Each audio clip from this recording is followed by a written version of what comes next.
Hello everyone, my name is Pranav and I am a legal intern in Lexis and Company. So in today's video I am going to discuss a very important landmark judgment, which is Madras Bar Association versus Union of India and another. It is a recent judgment of 2020. So in this case, the case addresses the issue of the executive's power to relax or waive the eligibility criteria for the appointment of judges to the high courts. The Supreme Court in this case held that the executive cannot unilaterally relax or waive the eligibility criteria for the judicial appointments without consulting the judiciary. The court reaffirmed that the importance of the independence of the judiciary as a basic feature of the constitution.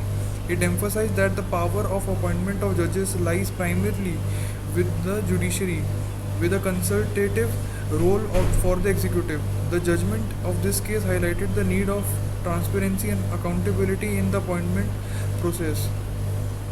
So in this case, basically, the barring exceptional circumstances took place in which the judgment reiterated the principle of separation of powers, with the judiciary acting as a check on the executive to maintain the integrity of the judiciary. The court emphasized that any alternation or dilution of the collegium system, which consists of judges, would require a constitutional amendment.